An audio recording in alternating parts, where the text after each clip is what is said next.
Hey, I'm just leaving another business in action meeting with the chamber, and today there was a presentation on that ARPA up to $25,000 grant money that I keep talking about.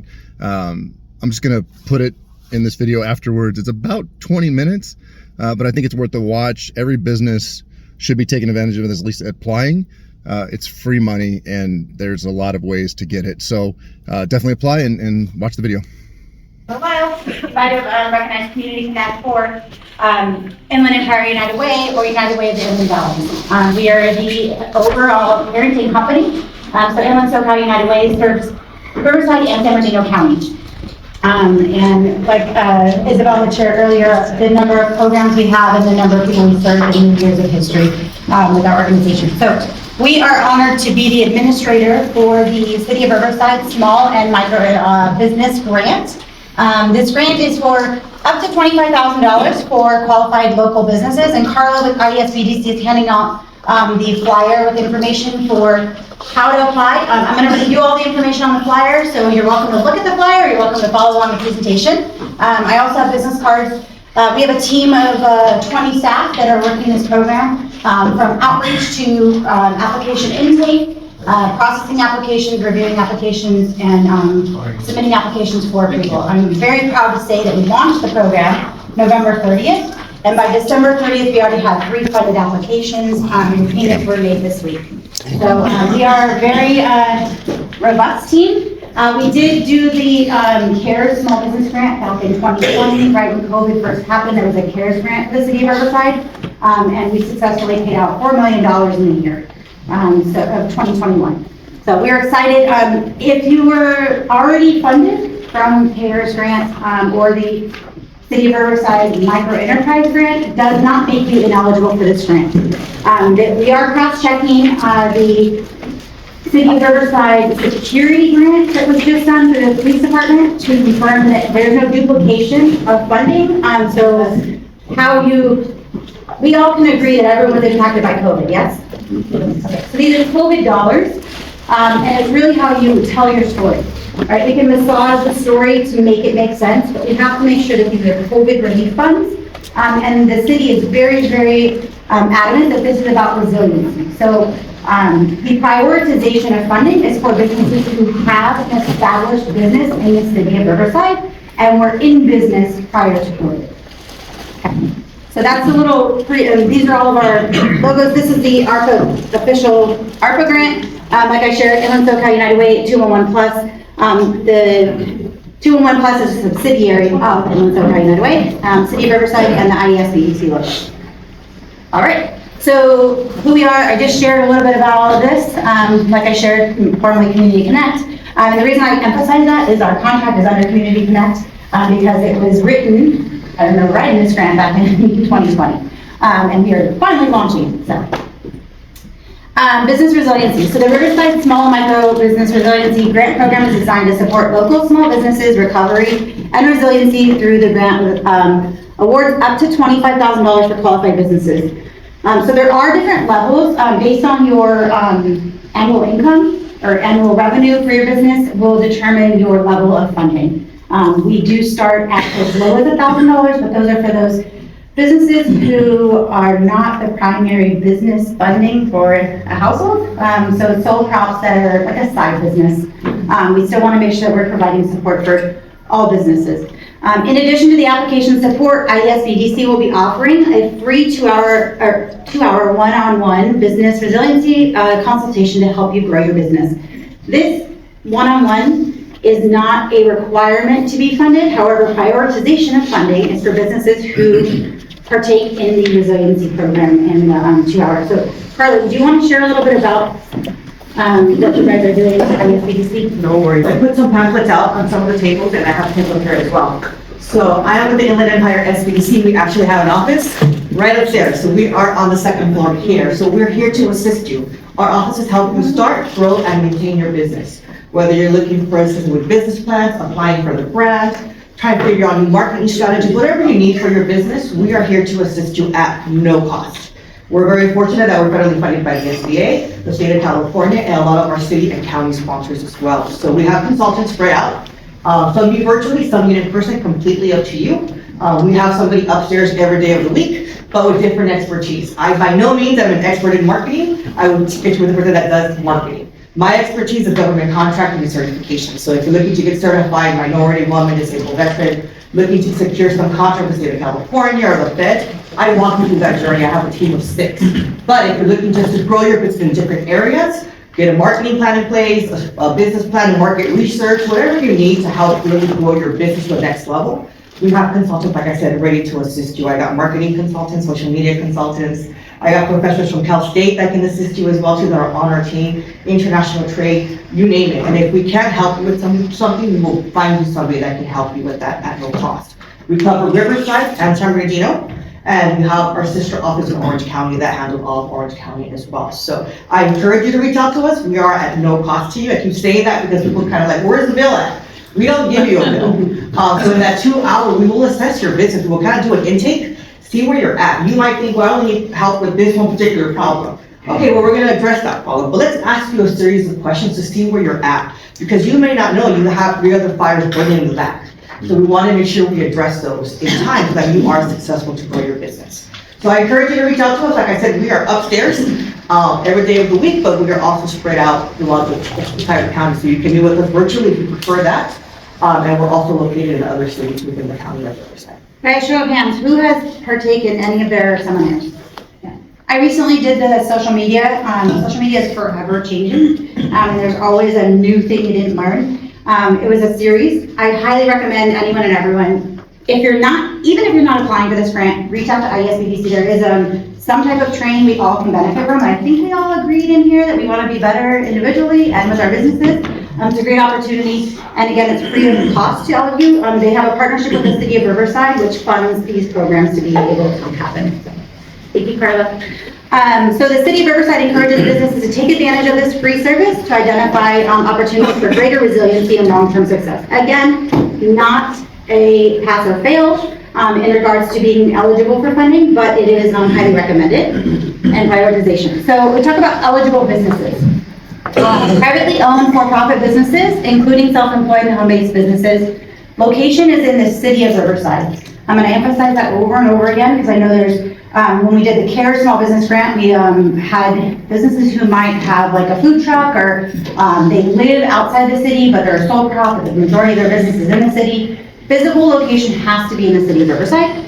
And they have to be in operation prior to January 1st of 2023. Annual gross revenue is $10,000 to $2.5 million, under 50 employees, which includes the owner. And then active and in good standing, meaning business licenses are paid, taxes are paid, etc. And presumed impacted by ARPA or can demonstrate COVID financial impact. So the reality is, like, if we're carrying debt from COVID, it is likely, but we're not going to be checking that your impact was COVID from 2020. Again, it's about how we tell our story and show the impact. So eligible expenses, this is not a list of everything, but it's a lot easier to say what is eligible versus what isn't eligible. I believe it's all on your flyer, but if you want to, make sure, don't. I'm not going to stop you from doing that. So items necessary to improve the business success, resiliency, and capacity, including minor tenant improvements, not including permit fees. So you have to pay for the permit fees and the process with the city, but we can assist you with the funding to cover the cost of keeping the general operating expenses, so rent, mortgage, utilities, employee payroll, benefits, insurance, licensing fees, marketing, technology, including business software, computers, etc., equipment, including security systems. Again, that one is cross-checked with the City of Riverside's Police Department grant that just went out for security. So if you already received security funding, you wouldn't want to say you're using the funding for security, if you're following what I'm saying. Repairs and maintenance, and then revenue loss, which is unrecouped from COVID impact, increased costs unrecouped, and then other items not listed as ineligible may be deemed eligible on a case-by-case basis. And so required documents. 1, proof of business info and in good standing, so your current business license, and business tax return from 2019, 2020, or 2021, depending on your start date of business. Proof of business revenue and income. Again, tax return. Profit and loss statements are not really a solid detail of your business revenue. And then proof of business size, number of employees, so Form 941 or your payroll ledger. Proof of COVID impact, again, it's your story, right? Everyone has a COVID impact in some capacity. It's how we tell our story. And then additional documents as needed. So there's occasionally sometimes where maybe what we submitted as a business owner is what we think is needed. And my team at Inland SoCal will be responding. We have a portal where you apply. There's communication two-way. So you can communicate to our staff, we can communicate to you via the portal. You can check your application status, you can upload all your documents, everything's in one area. But so sometimes we'll ask for additional documentation as needed. And so again, here's our contact information. We are here to help you all. Our goal, again, I shared with you all this morning, our goal is to spend $5 million this year. Application, just timelines, right? So application launched November 30th. And like I shared with you, we've already funded 3 applications. We have another set of applications that are up for review today. After this meeting, I'm going to be meeting with the city to approve those applications to be paying out. We're on a bi-weekly basis of reviewing applications and submitting for approval. So twice a month, we have a batch of applications that we will submit to the city for approval and be able to fund. We're closing the application that's currently open. We have a couple different phases. The application closes at the end of this month. Does that mean that you're in and out forever? No. If your application is still pending at the end of the month, we allow a 2-week grace period of communication back and forth to get all of the required documentation completed to make an application complete. There will be another phase opening shortly after. We're just trying to pace ourselves to know our spend, number of applications that are interested, and allow ourselves to reach out to other networks and organizations that might have other business owners eligible that we might not be capturing. And anyone have any questions? Yes. 2 questions. Application, 1 per business or 1 per person? That is a great question. So it is based on the business entity. So 1 per EIN is our, so politically correct statement is prioritization of funding is 1 per EIN. I know at our presentation on November 30th, there was a gentleman who had 11 businesses under 1 LLC. So they're all under 1 EIN. Again, prioritization. We want to be able to share the wealth with the community. That does not mean a business cannot be funded as 2 standalone businesses under 1 entity.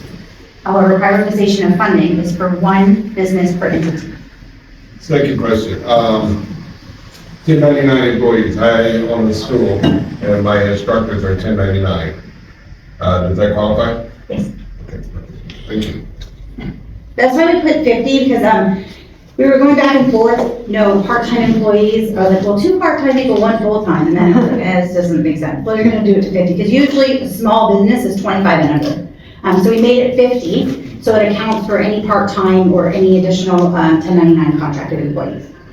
Yeah. So with COVID, everyone thinks of COVID back 2020, 2021, all that. But now we're having another run of COVID that comes in. Is all of this still now going to be proceeding forward with the same type of, if I have a problem with COVID stuff right now and have it in 2020, does that Absolutely. give any effect of, yes, Absolutely. you really need to help, or? Yeah, so there is a the politically correct statement is the prioritization of funding, right? We're not saying you're ineligible, we're not saying you're eligible, it's a matter of prioritization. So prioritization of funding is going to go to those businesses who were in business prior to January 1 of 2023 and can show a COVID impact on their financial statements, and then be able to get that money out the door as quick as possible to recoup and make those businesses resilient.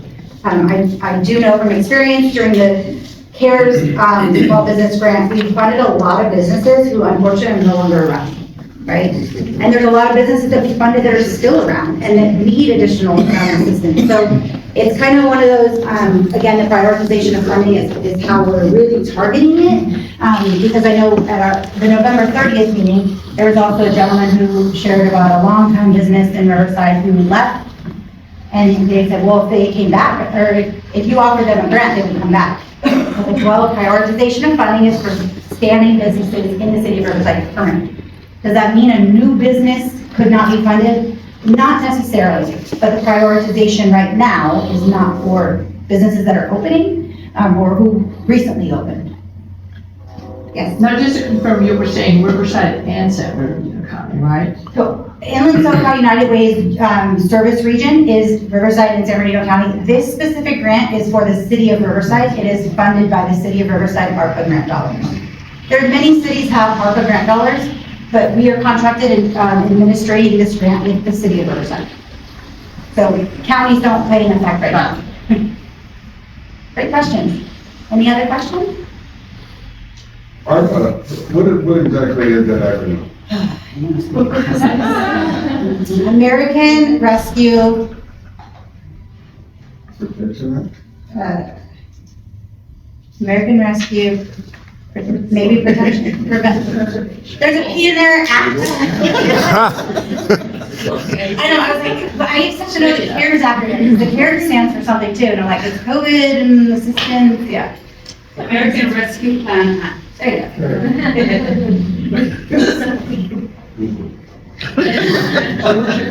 Where can I find application at? The application's online, so there's a website on your flyer as well as a QR code. And again, if you're not able to apply on your own or you're questioning your documentation you have, we have a team at ISBDC that's willing to work with you to make sure that when you submit your application, you have all of the complete documentation. I got one more question. Yeah. For those businesses that feel that they were not really impacted by COVID, they were blessed to escape it, what would you say to those businesses? So I personally believe that every business is impacted by COVID. I think that some businesses had an opportunity to pivot and to change their way of operation to still be resilient through the process. That doesn't exclude you from this grant. Again, it's prioritization based on the financial statement. But a business who didn't have a loss in COVID doesn't mean they weren't COVID impacted. Right. I know a lot of businesses changed their, like manufacturing changed to do hand sanitizer and like different things that were a necessity. So they might have seen a growth, but right now, where are they at? Right. Yes. Any programs for nonprofits? That's a great question. I do know there are some nonprofit grant assistance programs. We have, there was a grant open for the Riverside County Nonprofit Assistance Fund that we recently closed, and the applications were in final review. I believe there's potentially a second, I thought you were just trying to time me there. I believe there's a second round of funding coming for nonprofits, however, I'm not 100% sure on that. I can definitely get back to you. So after you submit the application, it's the city that basically says you qualify for the grant? Great question. So our team at Inland SoCal United Way are in charge of, we have a team of coordinators, we have a communications team that is strictly on phones and answering calls and responding to calls that come in for businesses. We have processing coordinators who are in charge of reviewing applications, making sure that all the information is there, all the T's are crossed and all the I's are dotted. We have a review team who does a first level of review of the application to make sure that it is complete. A second layer of review, and then it goes to management. I have a couple program managers that work with me on reviewing applications to submit for review with the city. The city takes our input. We say whether or not we want to fund a business. So there are ones that we say we recommend denying for this reason. And then there's a wait list of applicants as well. Again, the prioritization of funding. So the overall life of an application, if it is completed, we allow 2 weeks for the application to be completed. We allow 2 weeks for the processing coordinators to review, and then another 2 weeks for review, and then another 2 weeks. So it's about a 6 to 8 week time frame. But like I mentioned when I first started this, we launched November 30th. By December 30th, we had applications funded. So it could be quicker, but we want to make sure that we allow ourselves the grace period, especially with all these holidays that that just happened, that are coming up. We want to make sure that we're allowing that window of time, also launching a new program and making sure that we have the correct funding. So the city is, Inland SoCal United Way is distributing the funds on behalf of the city, but there's a whole like process of submitting the documentation, receiving the funding, then paying out the funding. And all of the funding is done via ACH, wire transfer with our third-party bill.com. One quick comment, I just want to say thank you to SPCA. I'm a mechanic, and when I started my business in 2003, I had no idea about business. I got turned on the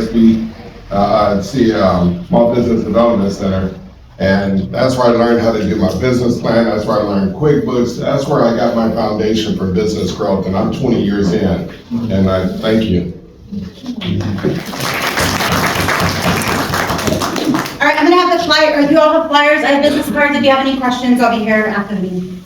Thank you.